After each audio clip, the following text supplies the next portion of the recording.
Hi, welcome to Guitar Talk. My name is Stan Biankiewicz, and we're continuing with substitutions, and it's actually basically where it all started to come together, where white European classical music is coming together with blues, and we're getting these twists and turns that are coming to be what would be early jazz in some cases, and actually in most cases.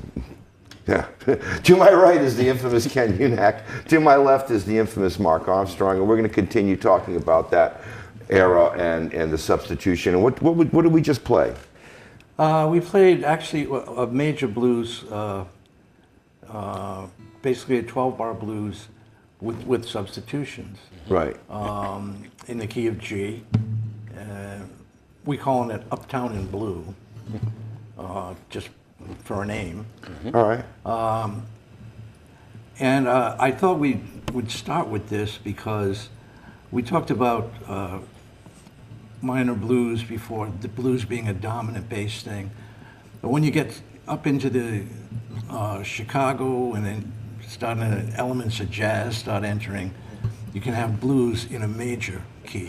Right. And what we played here when we started was a G6.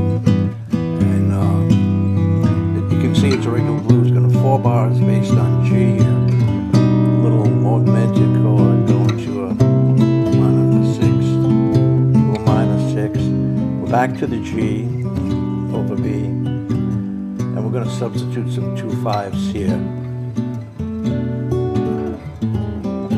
Back to a G, so you can get that blues form and start over again.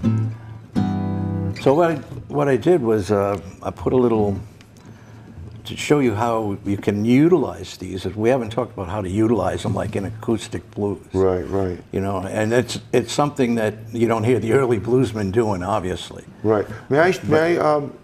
Let's show this beautiful piece of sheet music.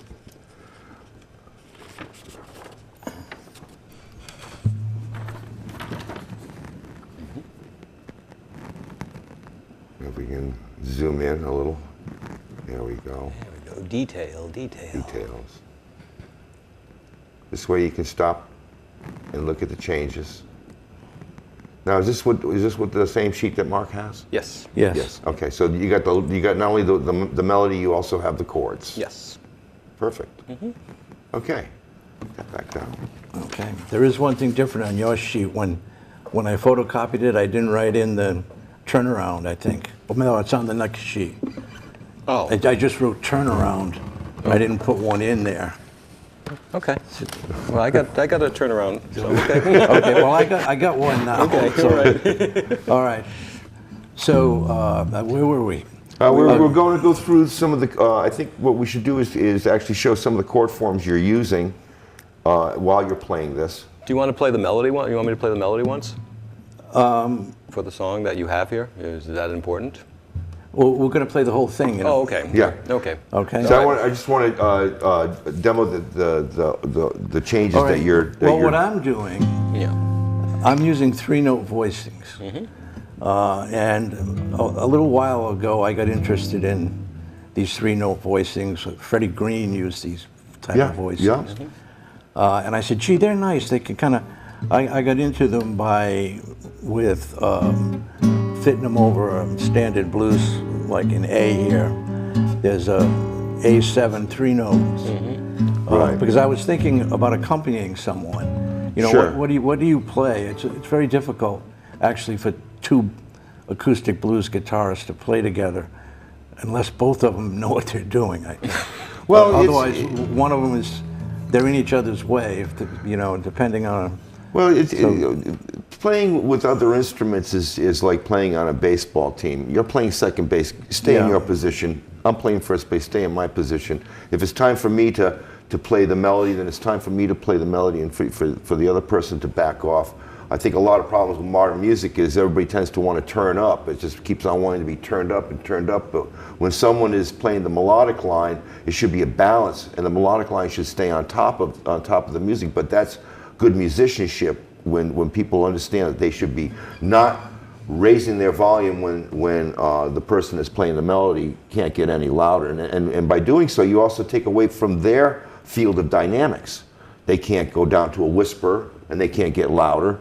They're stuck just trying to stay on top of you, whereas you should be pulling back as the chordal player. So it's a teamwork situation, and a lot of times people don't realize that, and I think that's where most of the errors are when you're playing with another person. Yeah, I see a lot of it with two guitars trying to play acoustic blues at like open mics and things, and they're playing. They're both down here. Right. Yeah. You know, and one person might be strumming, and it doesn't work well. Oh, I've seen worse. I've seen a duo of playing more modern things. Two guitar players playing exactly the same thing, and it just sounds like one chorusing effect because you can't play exactly what the other player's playing. No. When you try to do the same thing, it's even the proverbial bass lines. If that's what the bass player's playing and you're the guitar player, don't play what the bass player's playing because it sounds stupid.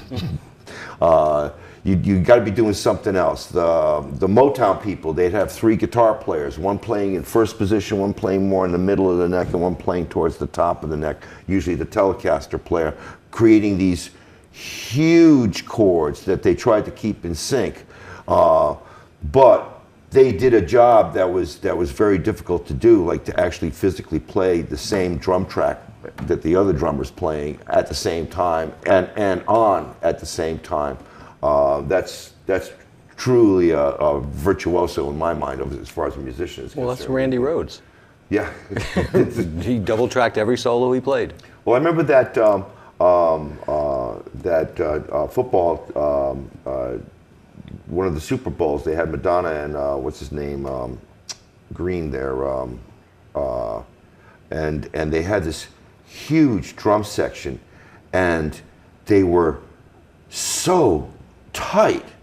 I was just like, it's every drumstick fell exactly at the same time. It was like, I couldn't believe that they got these men and women to play drums to the point of being a machine, to be that accurate and that on. And when you hear a drum line, the reason it sounds wide is because of that fact that they can't hit it exactly at the same time. But when I was listening to this, and then they kept it equal so the vocals sat right on top, and there was like, I don't know, like 20 of them playing snare drum. We're going on a tangent. I think you are. Anyway, sorry. I'm so sorry. We're thinking about three-note voices. Three-note voices. That's okay. No, let's get back to three-note voicing. And playing with other people. Right. Okay, so I got interested in these three-note voicings for that reason. And the principle behind it is that you don't need the root or the fifth. You need to identify the chord somehow, which will be the third and the seventh. Or in this case, this is a G6. And all I need to make a G6 sound is the root here, the sixth, and the third. Right. Yeah. So I can play this, and Mark can play almost anything he wants, and this isn't going to interfere with it. Right. So when first 4 bars of a 12-bar blues, we should probably have this G6 for 4 bars, but that's going to not quite make it. So I play it for 2 bars, and then do a G over B, and then just move one up, and it's an augmented. Right. So we have that nice little line going in there to a 6th chord, C6. I don't need a bunch of, as many notes as I can get. Yeah. I have the Just 6th these 3. and the 3rd, just like on the G6. What else is in here? A B minor 7. I've got, what have I got? The root, the 7th, and the 3rd. The 3rd, right. And the 3-note E7 chord after that, with a B in the bass, a 5th in the bass, and then the same thing on an A minor 7 to a D7 with a 5th in the bass, and we're back. So it sounds like with Mark playing. 2.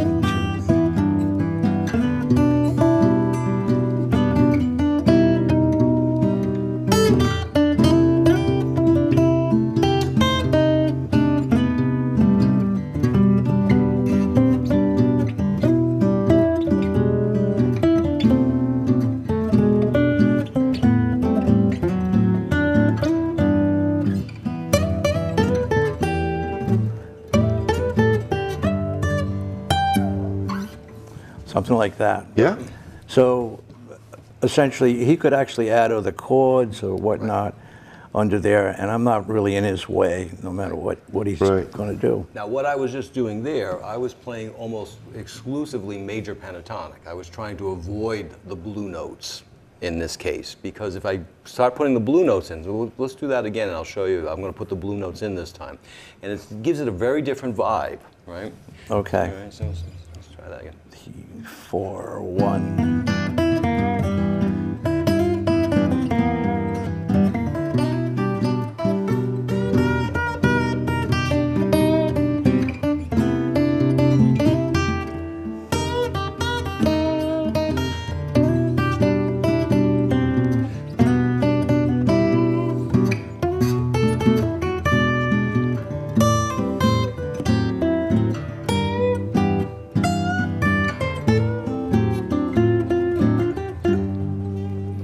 Very different flavor. Oh yeah. Yeah, very much so. completely. Yeah. Yeah. And basically, to me, I feel like a lot of this major blues became R&B, rhythm and blues. Yeah. That's the vibe of rhythm and blues is more that upbeat, majory kind of sound, and not so much just all that the dominant seventh sound all the time.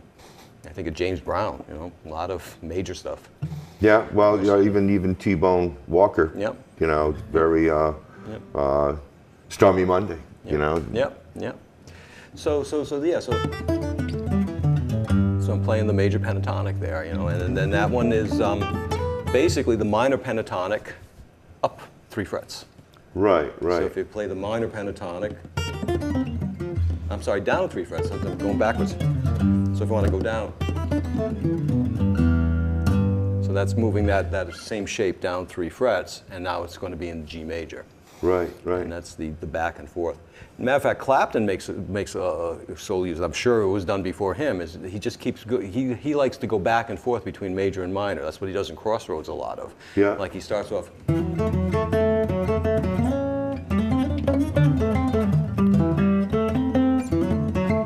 You know, and he's constantly going back and forth between the major and the minor kind of sounds, which is, you know. But this kind of blues, I kind of like to stay as much as I can into the major sound. Yeah, I think if we do the whole piece, Yep. Yep. You'll hear this. I added a little section that's in straight dominant acoustic blues. See if I can do it here. Okay.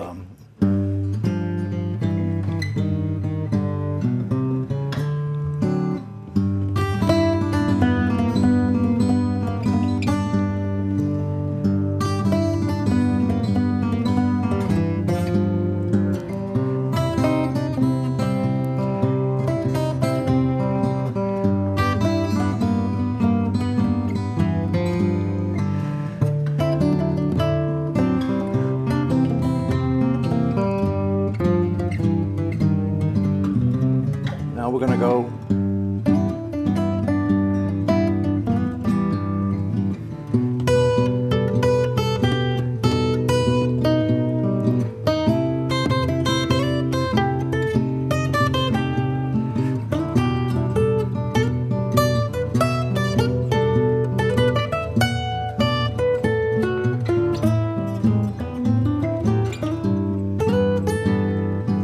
We'll end it right here.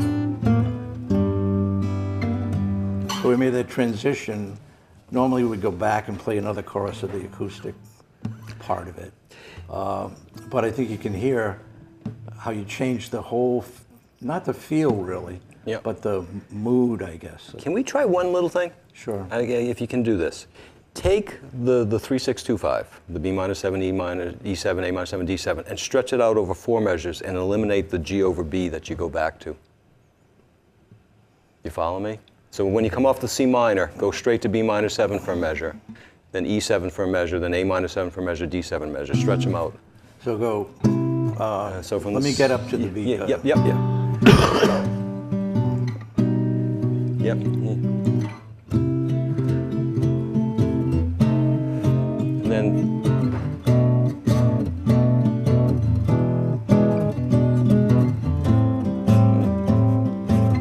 And then you can even do it again. That's the jazz trick. You just throw another 3-6-2-5 in there. But can we try it just like that, and then do your turnaround? All right. We do this G6. Yeah, to yeah. G7. It's basically just moving. It's stretching the 3-6-2-5 out and just eliminating one chord. Okay. Yeah. All right. Let's try it. Yeah. Let's try this. Let's see how this goes. This is an Okay. experiment. All right. 3, 4.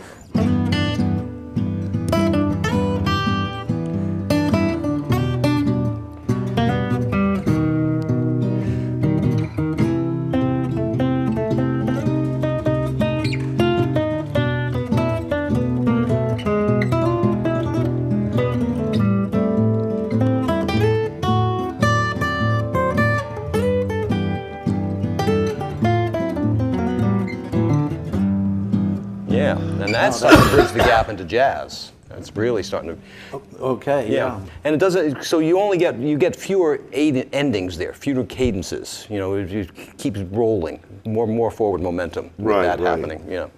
Yeah. It changed. The way it's written out now yeah. is a very late 30s, almost like when Lonnie Johnson and Eddie Lang kind of feel Yeah. with the chords there. But stretching that out eliminates those other cadences. You don't get it. Right. Because that's one of the strong points, I think, when I've tried to analyze what's going on with that earlier style, and it's the cadences are always there. Yeah. They're not hidden but in jazz, Yes, you hide a lot of things. Yes. you know. Sure, sure. So Yes. So anyway, I just wanted to try that out, see how that one flew. Give Yeah. a slightly different version now of it. before we Go ahead. go to the next one, Yep. I thought it might be we're talking about substitution. Now early on we played a blues in minor, and you played. Well, let's play it. It's just the one we did was E minor, A minor, and a B7. And you soloed with pentatonic minor over it. Okay. So let's do a chorus of that. Sure.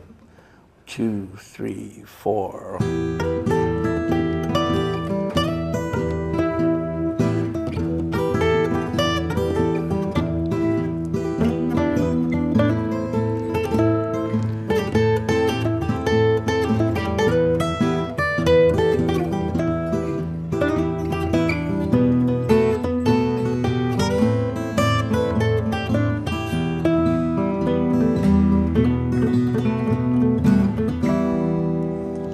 Now, I'll play the same thing, but you played a pentatonic minor scale. If you play a natural minor and emphasize the ninth when we put a lot of melody notes, we're going to change the whole thing. It's going to have, I don't know what this feel is like, a very, with the pentatonic minor, it's real bluesy. By just changing the mode, in other words, substituting now Aeolian for pentatonic minor, Right, right. we're going to change the whole sound. Oh, yeah. 2, 3, 4.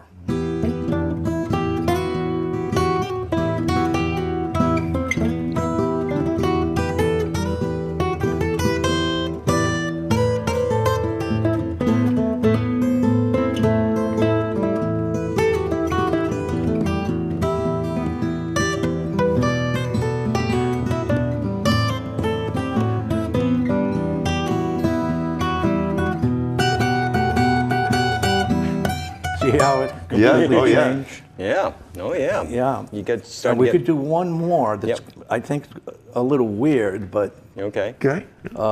if we play a C scale, Yeah. in other words, we're going to play Phrygian mode, Okay. okay? And we're going to get a completely different sound. Oh, yes, it we- sounds very flamenco, if I remember correctly. Well, let's reserve. All right. Let's see how it plays Okay, out. How it fair plays enough, out. fair enough. I'm sorry. That's One, okay. 2, 3, 4. 1.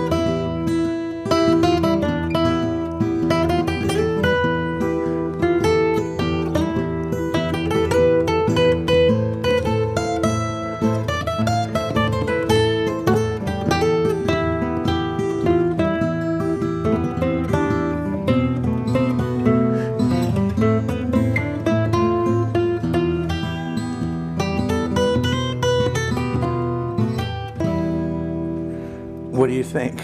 Yeah, yeah. It's dark. It's dark. It's dark. It's even crazier if you go to E major and play a C scale over E major. Okay. What would that be? That would be Well, that actually, would be a flat. That would be a flat 6. What I would probably want to do is probably for an E harmonic major, or E Phrygian major, which is like. Yeah. Okay, we're going like the. Yeah. So now we're getting Yeah, getting more. very Egypt or esoteric. something, yeah. Yeah. So anyway, I wanted to point that out that what you can do with all these substitutions, you don't have to limit it to just the chords. You can change the whole feel by changing. Well, I guess the only word I could use would be the modes. Mm-hmm. The mode. Modal The scales. mode. Yeah. You know, you keep the chords the same, but the mode, you change what you're going to solo over them with. And what it does, it really changes all the passing tones. Oh yeah. You know, all the chord tones, of course, stay the Yeah, same, but yeah. the passing tones are all different. Can we try one more? I want to try to show you this because what you're saying basically is another way of thinking about it is it's what you leave out very often, which makes it more important than what you put in, right? So you leave out those 2 extra notes. That E minor pentatonic has a certain vibe to it, and then when you put it in, it definitely has another vibe to it altogether. Sure. But what I want to do is let's play one time through, and I'm not going to hit the root on any one of the chords. Oh, the West Montgomery approach. Yes, exactly. So this is a whole different vibe now. Okay. All right, just going to avoid roots. All right, ready? 1, 2, ready, go.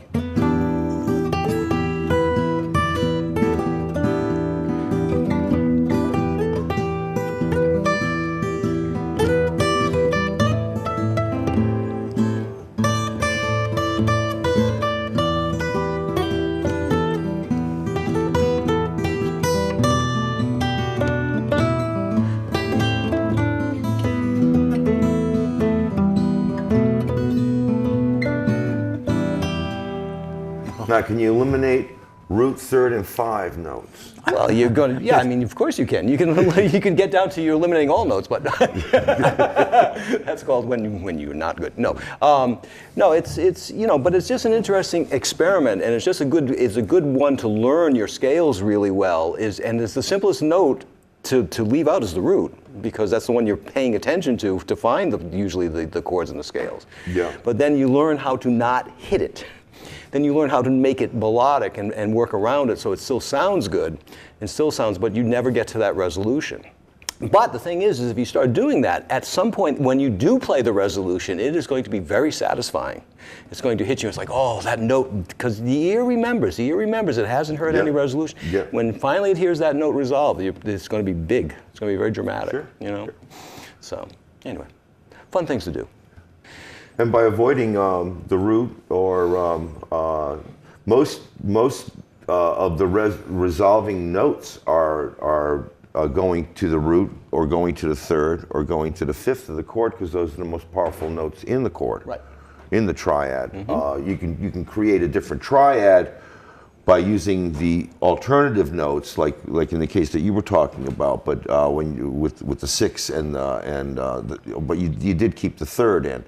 So again, but now you eliminate that in the solo, and it can get really out there, I guess is the word I'm looking for. Because you don't have those target notes to count on, to resolve on. Right. Right, and I think that's what the simple jazz or the simple blues was about. The early blues was they were very much into the resolutions. That was the strong part of it, and that's fine. That's to learn the sophistication of music. And to me, it always builds off what you heard before. So after people heard all the obvious resolutions, and they said, well, those are all obvious. I'm sick of playing those. Let's play something different, and that's kind of how music evolves. Yeah, and that's how you can incorporate it if you're looking to make arrangements of acoustic blues here, you know. You can't forget about these other chords, you know, that, like the diminished chord Right. here. Yeah. Right. And so forth. Now, And then the more, although I see it getting more and more eliminated, but back then in the early styles of music, they used to have that, all these in the middle type chords that, I don't know, for whatever reason, seem to have gotten eliminated in more modern music, but they were all these basically little resolutions, constantly rolling around, as opposed to waiting for this one, and then that one, and then that one, and then back to one again, you know, kind of a thing. They had these little baby things that just keeps the ear in full interest. yeah, they like to emphasize those resolutions. We talked about this earlier, at an earlier show.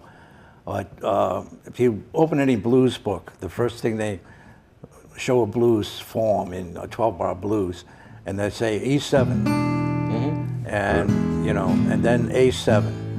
Well, if you listen to the bluesmen, they're playing an E, may even play the seventh a little bit, like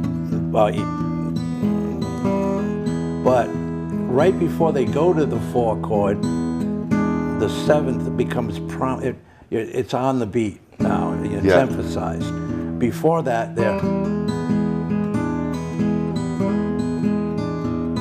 it just kind of, it's passing, or it's only there for a second, but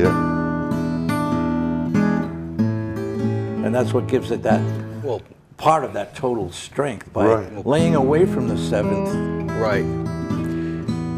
And the reason that that's so powerful is because you got the D, which is in the E7, is the note for the flat 7, is resolving to the 3rd in the A chord, and that's the real big tone in the A chord that's really saying this is, you know, this is major, this is bright and happy.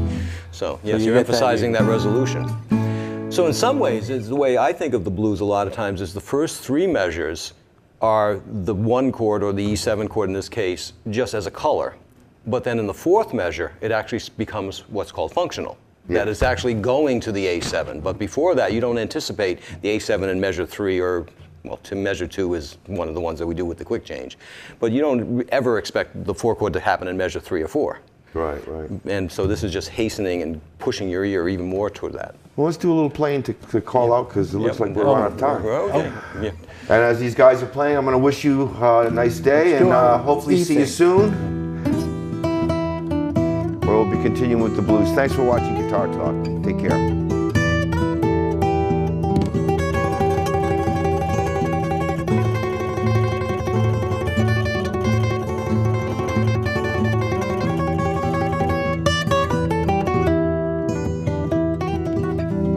Oh yeah.